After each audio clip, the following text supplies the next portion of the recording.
Agora você ouve uma palavra de vida com o pastor Érico Rodolfo Bussinger.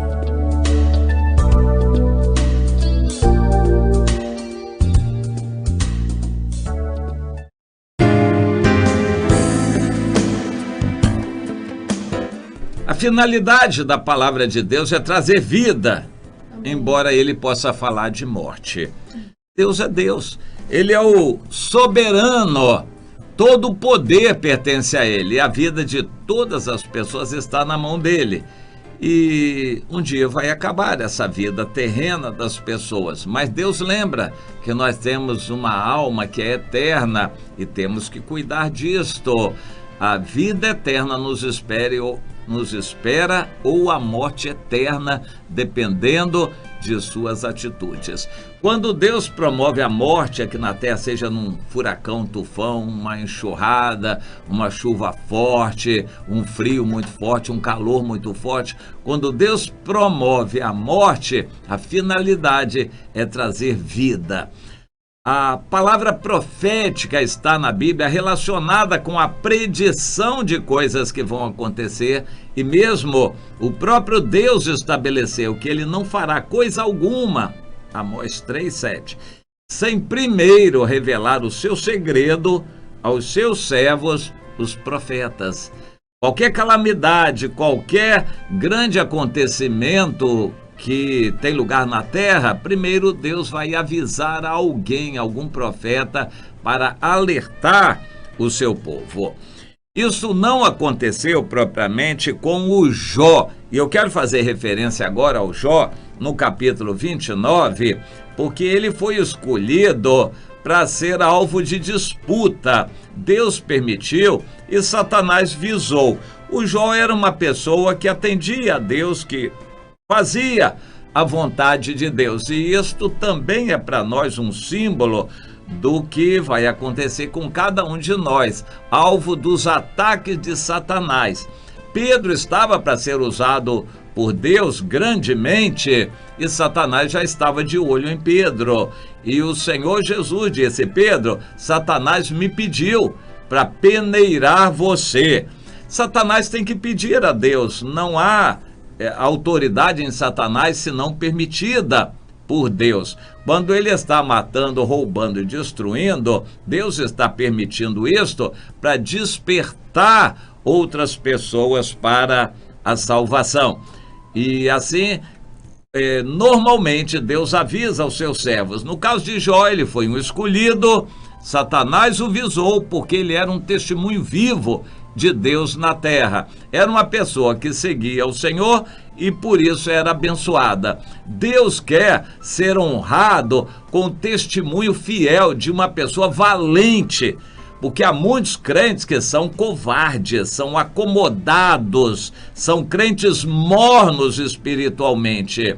E a gente está sempre falando para um monte deles no intuito de Deus despertar essas pessoas. Às vezes é com a morte de alguém, de um parente, ou a morte pertinho de você, que Deus vai sacudir a sua vida para não continuar no marasmo espiritual, naquela mornidão que não agrada a Deus. Não é frio nem quente, é acomodado de igreja.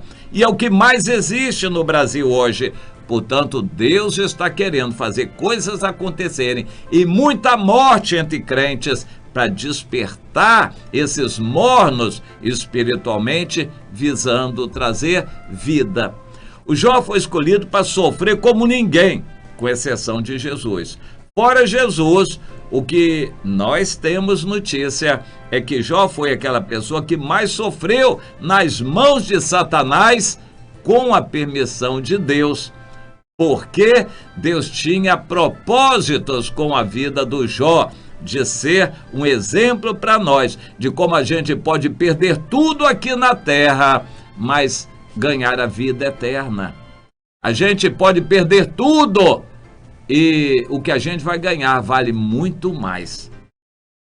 Quantos crentes estão com o coração nas coisas materiais? E o Senhor quer alertar: meu servo, busca em primeiro lugar o meu reino. Abra mão do que você tem aqui na terra em prol daquilo que eu posso te dar no futuro, as bênçãos maravilhosas que eu tenho para você. Nós deveríamos pensar nisto. Jesus, segundo Coríntios 8:9, se fez pobre por amor de nós, para que pela sua pobreza nós nos tornássemos ricos eternamente, não de dinheiro, mas de vida eterna, de frutos e de galardão na eternidade. Esta é a verdadeira riqueza, o tesouro que você ajunta no céu, não é na terra, que é lugar de ajuntar tesouros, é no céu. Ganhe almas, invista em pessoas, saia do seu cantinho de acomodação e vá levar a palavra, vá visitar pessoas, vá orar por elas, vá levar o evangelho para elas. Deus quer que você seja uma pessoa valente por causa do Senhor, valente, fiel a Deus e leal a seus irmãos aqui na terra. Decida isso, não ser mais um crente acomodado, nem correndo atrás de coisas materiais. Decida no seu coração ser fiel a Deus, um discípulo verdadeiro, um valente que agrada a Deus. Quando isso acontecer, você vai passar pelo deserto da provação. O Jó passou sem saber por quê e sem saber o depois, o que aconteceria. É bom a gente lembrar que o Jó viveu numa época em que praticamente não havia muita revelação de Deus, a não ser na natureza. O que ele conhecia de Deus era revelado pela natureza, e que cá para nós ele conhecia bem, porque mostrava uma coisa maravilhosa a respeito da natureza de Deus revelada na natureza que nós conhecemos. O Jó conhecia Deus assim, e depois ele diz: eu te conhecia só de ouvir falar, mas agora os meus olhos te veem. Eu tenho essa experiência pessoal contigo, por isso, em consequência, eu me arrependo, eu me humilho no pó e na cinza, para que eu possa ser exemplo para outros, para que eu possa ganhar outros. Eu me humilho, eu me arrependo. De fato, o futuro de Jó foi muito mais glorioso do que o seu passado. Mas no meio das lutas, sem antever o futuro, o Jó se apegava ao passado. Mas no meio das dores, o pensamento dele começou a ser levado para o futuro. E depois, quando eu morrer, Deus, que é bom, justo, que me ama, vai me deixar de qualquer maneira? Como vai ser? Seria tão bom se Deus desse uma expectativa, uma esperança para o depois. E o Jó começou assim a meditar, a refletir sobre essa possibilidade e passou a confiar mais nessa possibilidade de haver vida depois da morte. Deus foi conduzindo Jó até um ponto em que o próprio Deus se revelou. O Jó teve experiências com Deus, o Senhor mudou a sorte de Jó, o futuro de Jó foi muito mais glorioso. O futuro de Jó foi muitíssimo mais glorioso do que o passado. E Deus quer que você entenda isto, meu irmão, minha irmã. Nem olhos viram, nem ouvidos ouviram, nem jamais penetrou em coração humano o que Deus tem preparado para aqueles que o amam. 1 Coríntios 2:9. Você ama realmente ao Senhor? Então largue tudo que é material para você amar as pessoas e levar o evangelho às pessoas. Isso é o que é a melhor escolha que alguém pode fazer. Vamos focalizar o Jó no capítulo 29. No meio da luta, da dor, da angústia, ele só conseguia inicialmente olhar para trás. E ele então desabafa naquela palavra que ele falou alto para seus amigos ouvirem. Quem me dera ser como fui nos meses passados, como nos dias em que Deus me guardava, quando ele fazia resplandecer sobre mim a sua lâmpada, quando eu, guiado por sua luz, caminhava pelas trevas, como eu fui nos dias do meu vigor, quando a amizade de Deus ainda estava sobre a minha tenda, quando o Todo-Poderoso ainda estava comigo e os meus filhos em redor de mim, quando eu lavava os pés em leite, ou seja, muita riqueza, e da rocha me corriam ribeiros de azeite, e assim por diante. Ele continua neste desabafo saudosista, lembrando do passado, e Deus, eu penso, estava lá de cima, olhando para o Jó e rindo. Ah, Jó, se você soubesse o que eu tenho reservado para ti, tu me cantarias louvores desde o amanhecer. Se tu soubesse, Jó, como será grande o seu futuro. E Deus continua falando a mesma coisa de você, minha irmã. Se você soubesse, você fica aí reclamando de tão poucas coisas que sofre. Se você soubesse o que eu tenho reservado para ti, o galardão que eu tenho para ti, minha serva, você que tem participado da minha obra, você que me ama, você que valoriza tudo o que eu tenho feito aí, você que reconhece o que eu tenho feito. Se você soubesse o que eu tenho reservado para ti, tu não reclamarias, tu me cantarias louvores. Bom, isso é sempre o que nós devemos pensar, e por isso existe o livro de Jó na Bíblia, para que nós possamos nos mirar no exemplo dele.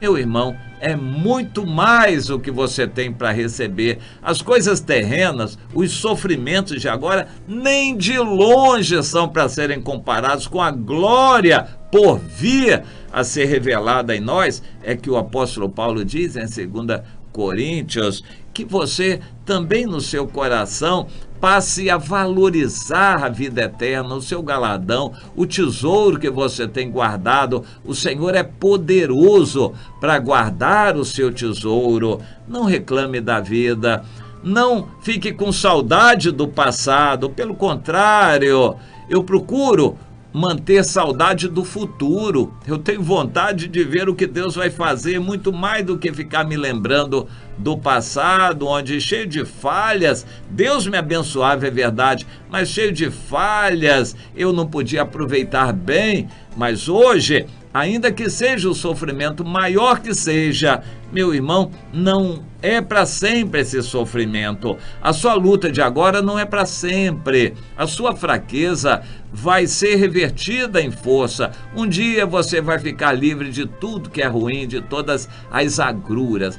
O que o Senhor quer fazer no mundo, no Brasil, a dor que vem é para depurar as pessoas para as alegrias que virão depois. Deus está nos preparando para um futuro glorioso, não só fisicamente aqui no Brasil, dentro de poucos anos, mas na eternidade, quando estivermos com o Senhor para sempre. À luz dessas coisas maravilhosas, não reclame do presente, muito menos não fique saudoso do passado. O passado já passou, o presente, por pior que seja, e ainda pode piorar, nem de longe é para ser comparado com o que há de vir, que Deus está preparando para você, ainda em terra, ainda aqui em vida humana, sem falar na vida eterna que o Senhor tem preparado. Minha irmã, levante o seu ânimo. Quando a situação do mundo piorar, erga a sua cabeça, foi o que Jesus mandou,